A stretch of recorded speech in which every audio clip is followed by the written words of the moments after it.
السلام علیکم ladies and gentle مین، میں ہوں سبتے اسنین۔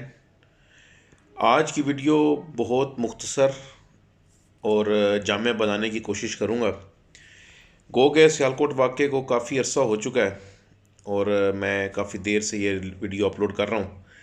لیکن واقعے سے جو دل کو تکلیف ہوئی اور جتنا دل دکھا بینگ اے مسلم،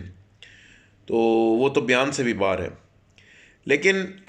جب یہ کہا جاتا ہے کہ جس کی لاٹھی اس کی بھینس، چانکیا کے بنائے ہوئے اصول تھے، جو کہ ایک ہندو اسکالر تھا یا وزیر تھا، اور یہ مائٹ از رائٹ، اور ہم ایز اے مسلم ان تمام چیزوں کو نگیٹ کرتے ہیں کہ نہیں، مائٹ از رائٹ نہیں ہے۔ جو مسلمان ہیں ان کے اندر نہ نسل کی برتری ہے، نہ کوئی رنگ کے اوپر کوئی تعصب ہے۔ ہمارے نبی پاک صلی اللہ علیہ وسلم کا جو آخری خطبہ ہے وہ کلیئر کٹ ہے کہ کسی گورے کو، کسی کالے پر، کسی عربی کو، کسی اجمی پر کوئی فضیلت حاصل نہیں۔ مساوات کا سبق دیا گیا ہے، عدل کا ہمیں سبق دیا گیا ہے۔ اور پھر میں حیران ہوتا ہوں کہ جب فلسطین کے مسلمانوں پر جب ظلم ہوتا ہے اور برما میں جب مسلمانوں کو بربریت سے قتل کر دیا جاتا ہے، تو پھر ہم یہاں پاکستان میں احتجاج بھی کرتے ہیں، اور اس چیز پہ ہماری خواہش ہوتی ہے کہ دنیا کی جتنی بھی اقوام عالم ہیں وہ اس کا ایک نوٹس لیں، لیکن وہ بھی ایک سرد موہری دکھاتی ہیں۔ تو ایسا کیوں ہے؟ وہی وجہ ہے کہ انسان کی جو ایک نفسیات ہے کہ جب اس کے پاس ایک طاقت ہوتی ہے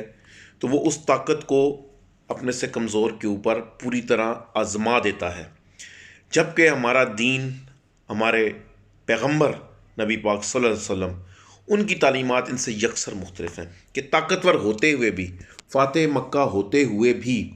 انہوں نے ان لوگوں کے گھروں کو امان کا درجہ دیا جو کہ زمانہ جاہلیت میں یا کفر کے زمانے میں ان کے بدترین دشمن تھے۔ نبی پاک صلی اللہ علیہ وسلم کی سنت تو یہ ہے کہ کسی عورت جو کہ ان کے اوپر کوڑا کرکٹ ڈالتی تھی، اس کی تیمارداری کے لیے چلے گئے۔ طائف والوں نے پتھر مارے، ان کے لیے بھی بد دعا تک نہ کی۔